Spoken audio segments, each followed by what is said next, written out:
तो दोस्तों अभी हम लोग रश्मि रथी में कृष्ण की चेतावनी कविता और उसके सारांश पर बात करेंगे। वर्षों तक वन में घूम घूम बाधा विघ्नों को चूम चूम सह धूप धाम पानी पत्थर पांडव आए कुछ और निखर सौभाग्य न सब दिन सोता है देखे आगे क्या होता है। मैत्री की राह बताने को सबको सुमार्ग पर लाने को दुर्योधन को समझाने को भीषण विध्वंस बचाने को भगवान हस्तिनापुर आए पांडव का संदेशा लाए। दो न्याय अगर तो आधा दो पर इसमें भी यदि बाधा हो तो दे दो केवल 5 ग्राम रखो अपनी धरती तमाम। हम वहीं खुशी से खाएंगे परिजन पर असी न उठाएंगे। दुर्योधन वह भी दे न सका आशीष समाज की ले न सका। उल्टे हरि को बांधने चला जो था असाध्य साधने चला। जब नास मनुज पर छाता है पहले विवेक मर जाता है। हरि ने भीषण हुंकार किया अपना स्वरूप विस्तार किया डगमग डगमग दिग्गज डोले भगवान कुपित होकर बोले। जंजीर बढ़ाकर साध मुझे हाँ हाँ दुर्योधन बांध मुझे। यह देख गगन मुझ में लय है यह देख पवन मुझ में लय है मुझ में विलीन झंकार सकल मुझ में लय है संसार सकल। अमरत्व फूलता है मुझ में संहार झूलता है मुझ में। उदयाचल मेरा दीप्त भाल भूमंडल वक्षस्थल विशाल। भुज परिधि बंध को घेरे हैं मैनाक मेरु पग मेरे हैं। दीप्ते जो ग्रह नक्षत्र निकर सब है मेरे मुख के अंदर। दृघ हो तो दृश्य अकांड देख मुझ में सारा ब्रह्मांड देख। चर अचर जीव जग क्षर अक्षर नश्वर मनुष्य सुर जाति अमर। सतकोटि सूर्य सतकोटि चंद्र सतकोटि सरित सर सिंधु मंद्र। सतकोटि विष्णु ब्रह्मा महेश सतकोटि जिष्णु जलपति धनेश। सतकोटि रुद्र सतकोटि काल सतकोटि दंडधर लोकपाल।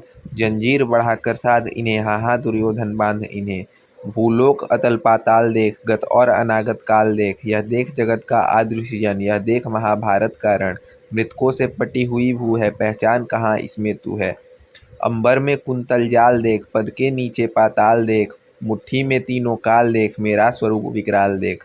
सब जन्म मुझी से पाते हैं फिर लौट मुझी में आते हैं। जिह्वा से करती ज्वाला सघन सांसों में से पाता जन्म पवन। पड़ जाती मेरी दृष्टि जिधर हंसने लगती है सृष्टि उधर। मैं जब ही मूंदता हूँ लोचन छा जाता चारों ओर मरण। बांधने मुझे तो आया है जंजीर बड़ी क्या लाया है। यदि मुझे बांधना चाहे मन पहले तो बांध अनंत गगन। सूने को साध न सकता है वह मुझे बांध कब सकता है। हितवचन नहीं तूने माना मैत्री का मूल्य न पहचाना तो ले मैं भी अब जाता हूँ अंतिम संकल्प सुनाता हूँ। याचना नहीं अब रण होगा जीवन जया की मरण होगा। टकराएंगे नक्षत्र निकर बरसेगी भू पर वह निप्रखर फणशेष नाग का डोलेगा विकराल काल मुँह खोलेगा। दुर्योधन रण ऐसा होगा फिर कभी नहीं जैसा होगा। भाई पर भाई टूटेंगे विष-बाण बूंद से छूटेंगे। वायस श्रृंगाल सुख लूटेंगे सौभाग्य मनुज के फूटेंगे। आखिर तू भूसाई होगा हिंसा का परदाई होगा। थी सभा सन्न सब लोग डरे थे थे थे या थे बेहोश पड़े। केवल 2 नर न अघाते थे धृतराष्ट्र विदुर सुख पाते थे। करजोड़ खड़े प्रमुदित निर्भय दोनों पुकारते थे जय जय। अब इस कविता के सारांश में अगर आए तो इसमें रामधारी सिंह दिनकर द्वारा रचित कृष्ण की चेतावनी कविता में कृष्ण दुर्योधन को उसकी हठधर्मिता और अन्याय के प्रति चेतावनी देते हैं। जब दुर्योधन संधि के प्रस्ताव को ठुकराकर कृष्ण को बंदी बनाने का दुस्साहस करता है तो कृष्ण अपना विराट रूप दिखाकर उसे बताते हैं कि वह स्वयं ब्रह्मांड का स्वामी है और दुर्योधन का काल विनाशकारी होगा जिसके परिणाम स्वरूप चारों ओर हाहाकार और रक्तपात होगा।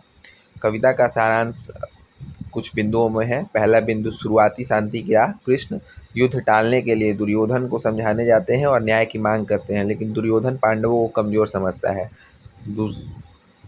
दूसरा बिंदु दुर्योधन का अहंकार। जब कृष्ण उससे आधा राज्य भी नहीं मांगते बल्कि केवल 5 गांव मांगते हैं तो दुर्योधन उसे भी देना अस्वीकार कर देता है।